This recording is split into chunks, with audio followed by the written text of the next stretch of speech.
Assalamualaikum warahmatullahi wabarakatuh. Halo teman-teman, mari belajar bersama fisika. Pada kesempatan kali ini kita akan belajar materi fisika mengenai radioaktivitas. Yuk simak video berikut ini. Nah, sebelum masuk ke materi, pertama-tama dan yang paling utama, kita harus mengetahui kompetensi dasar dan tujuan pembelajaran kita. Adapun kompetensi dasar yaitu menganalisis karakteristik fisika inti, radioaktivitas, pemanfaatan, dampak, dan proteksinya dalam kehidupan sehari-hari. Dan tujuan pembelajaran kita yang pertama yaitu peserta didik dapat menjelaskan manfaat dan bahaya radioisotop, faktor yang mempengaruhi aktivitas radiasi, dan menerapkan waktu paruh dalam berbagai masalah dalam kehidupan sehari-hari. Kalian pernah dengar gak sih apa itu zat radioaktif? Atau apa sih itu zat radioaktivitas?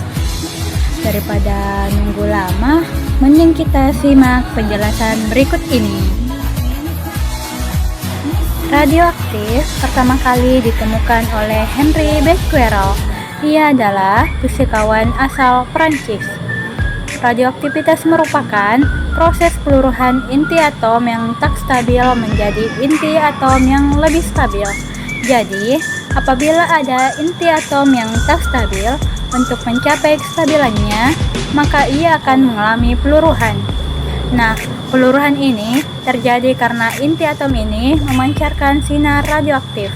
Nah, ketika inti atom ini memancarkan sinar-sinar radioaktif terus-menerus, maka massa dari inti atom ini akan berkurang atau akan mengalami peluruhan.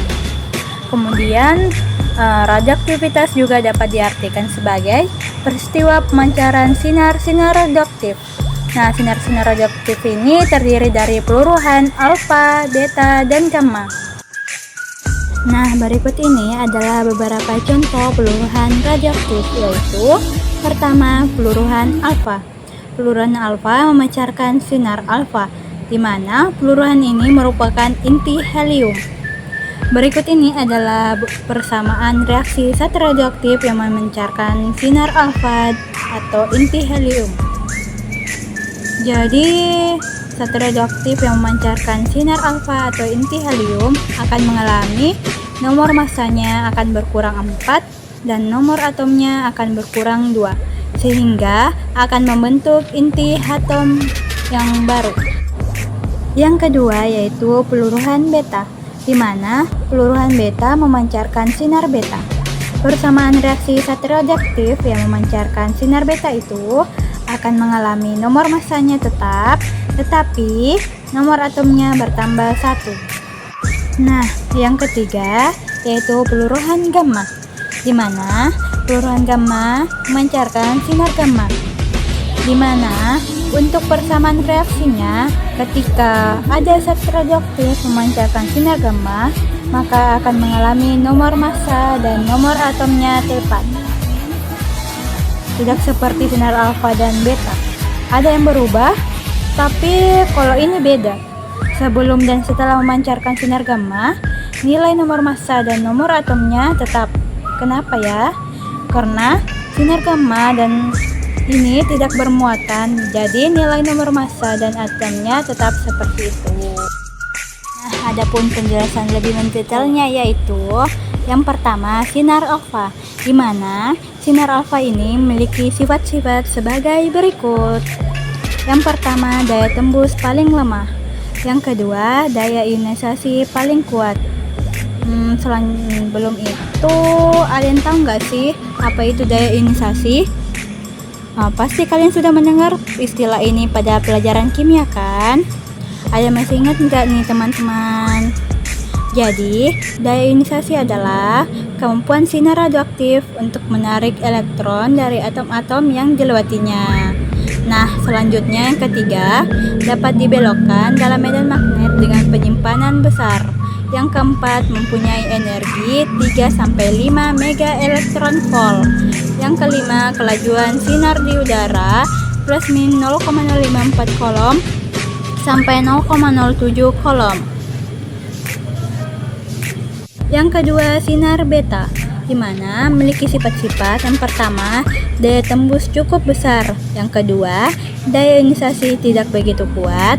Yang ketiga, dapat dibelokkan dalam medan magnet dengan penyimpanan kecil. Yang keempat, mempunyai energi 3-4 mega elektron volt. Yang kelima, kelajuan sinar di udara plus min 0,03 coulomb sampai 0,9 coulomb. Adapun yang ketiga yaitu sinar gamma, di mana memiliki sifat-sifat. Pertama, daya tembus sangat besar. Yang kedua, daya ionisasi sangat lemah. Yang ketiga, tidak dapat dibelokkan dalam medan magnet. Yang keempat, mempunyai energi 0,2-3 mega elektron volt.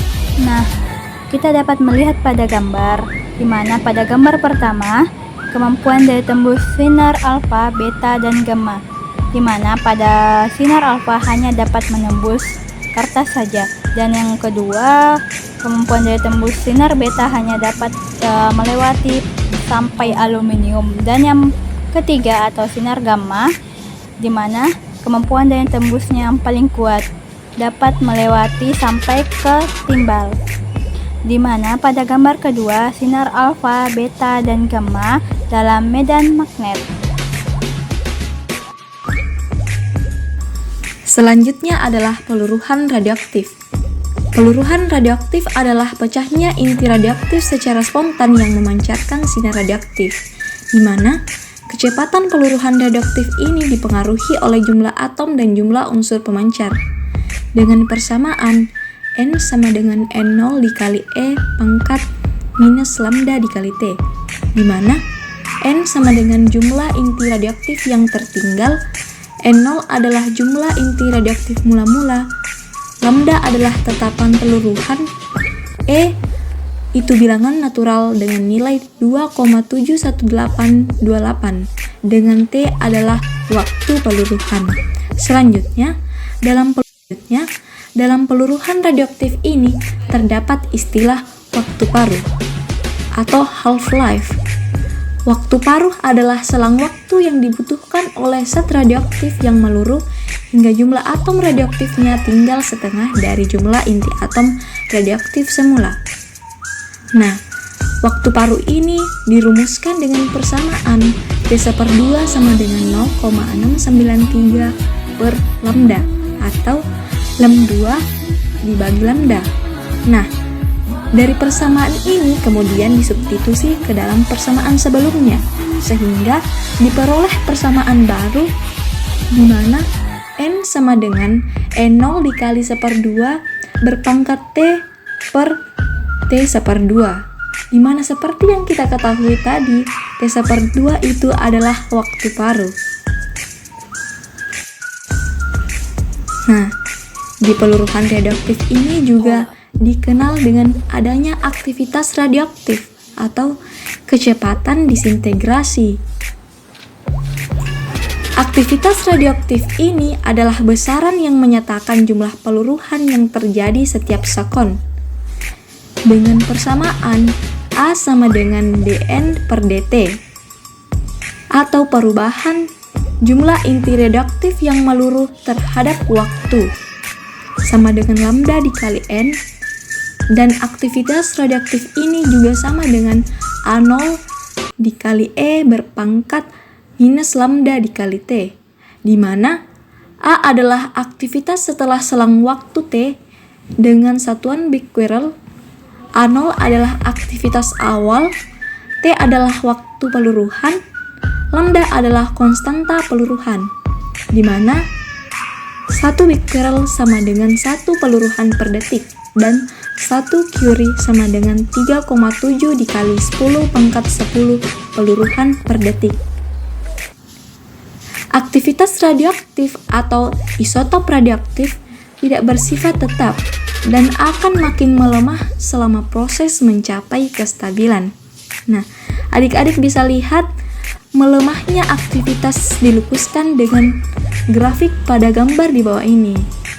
Nah, pada grafik ini ditunjukkan kurva aktivitas peluruhan radioaktif, di mana hubungan antara aktivitas peluruhan radioaktif dengan waktu peluruhannya. Semakin lama waktu peluruhan, maka aktivitas radioaktifnya akan semakin melemah. Yang terlihat pada kurva adalah di mana aktivitas radioaktif ini mengalami penurunan secara eksponensial. Untuk memahami lebih lanjut terkait dengan peluruhan radioaktif, maka perhatikan contoh soal berikut. Nah, untuk contoh soal yang pertama dapat diketahui dari soal yaitu N atau jumlah inti yang meluruh pada waktu tertentu sebesar 1/4 NO dan atau setara dengan 10 pangkat 20. 1/4 NO atau sama dengan 10 pangkat 20 terjadi pada detik ke-6, maka T sama dengan 6 sekon. Nah, pertanyaan yang pertama yaitu waktu paruh. Waktu paruh adalah waktu yang diperlukan untuk satu inti dapat meluruh hingga jumlah inti tadi tinggal separuh dari jumlah inti mula-mulanya. Waktu paruh ini disimbolkan dengan T besar. Untuk mengerjakannya, kita menggunakan rumus yaitu N sama dengan NO dikali dengan 1/2 pangkat N kecil, yang mana N kecil ini merupakan waktu dibagi dengan waktu paruh. Karena nilai N telah diketahui dari soal, maka dimasukkan 1/4 NO sama dengan NO dikali 1/2 pangkat 6 per T besar, yaitu nilai T yang kita cari. Lalu diperoleh 2 sama dengan 6 per T, sehingga didapatkan T sama dengan 3 sekon. Kemudian yang ditanyakan yaitu konstanta peluruhannya yang dilambangkan dengan lambda, maka lambda sama dengan 0,693 per T. Dimasukkan nilai T yaitu 3, maka 0,693 per 3 diperoleh yaitu 0,231 peluruhan per sekon. Nah, untuk pertanyaan terakhir yaitu menentukan aktivitas radioaktif mula-mula. Aktivitas radioaktif merupakan laju peluruhan inti radioaktif pada waktu tertentu, biasanya sih per sekon. Maka dapat dituliskan A sama dengan lambda dikali NO. Nilai NO ini sama dengan 4 dikali 10 pangkat 20, maka 0,231 dikali 4 dikali 10 pangkat 20. Dan bahaya radioisotop.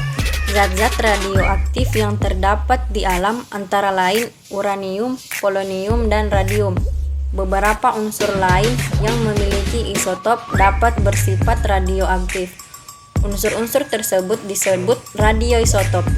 Radioisotop ini dapat memancarkan partikel radiasi yang diinginkan, namun mungkin juga dapat memancarkan partikel radiasi yang membahayakan. Radioisotop. Adapun dampak radioisotop dalam kehidupan manusia, terutama dalam kesehatan, yaitu pertama, rambut. Radiasi nuklir yang sangat tinggi dapat menyebabkan rambut rontok dengan cepat. Yang kedua, otak. Sel-sel otak akan rusak apabila terpapar radiasi yang sangat tinggi. Yang ketiga, tiroid. Dalam jumlah yang cukup tinggi, radioaktif iodin dapat merusak sebagian atau seluruh kelenjar tiroid. Yang keempat, aliran darah. Ketika seseorang terkena radiasi nuklir, maka produksi sel darah putih akan langsung berkurang sehingga orang tersebut akan rentan terkena infeksi. Yang kelima, jantung. Dampak intens radioaktif dapat langsung menyumbat pembuluh darah sehingga terjadi gagal jantung dan dapat berdampak pada kematian. Yang keenam, organ pencernaan. Kerusakan organ pencernaan yang disebabkan oleh radiasi nuklir dapat menimbulkan mual, muntah darah, dan diare. Selain itu, dapat juga menghancurkan sel-sel di dalam tubuh, termasuk sel darah, organ pencernaan, reproduksi, dan dapat mengancam DNA dan RNA dari sel yang mampu bertahan. Yang ketujuh yaitu organ reproduksi. Sel-sel organ reproduksi yang membelah diri dengan cepat sehingga radiasi nuklir dapat membahayakan sel-sel ini.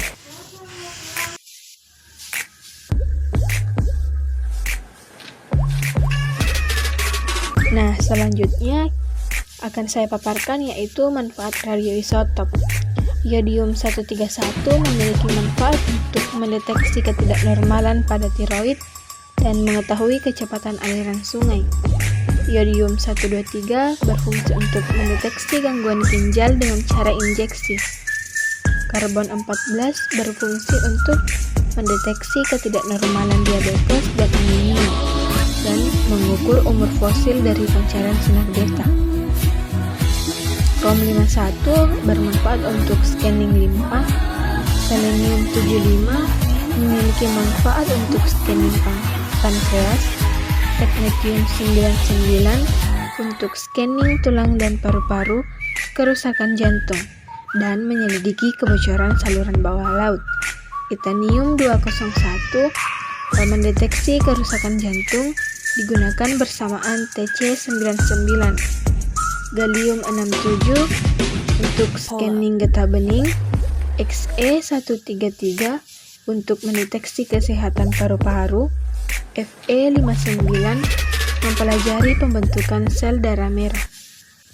Natrium 24 memiliki manfaat untuk mendeteksi penyempitan pembuluh darah dan gangguan peredaran darah, mendeteksi kebocoran saluran bawah laut, mengukur kecepatan aliran sungai. Silikon berfungsi sebagai perunut radioisotop pada pengurukan lumpur, pelabuhan atau terowongan. Fosfor 32 mengira jumlah pupuk yang diperlukan dan mendeteksi penyakit mata, tumor, dan hati. Uranium 235 sebagai bahan bakar reaktor pembangkit listrik. Uranium 238 untuk menaksir umur batuan. Kobalt 60 mengontrol pertumbuhan beberapa jenis kanker melalui sinar gamma yang dihasilkan. Oksigen 15 untuk menganalisis proses fotosintesis. Oksigen 18 untuk perunut asal mula molekul air yang terbentuk.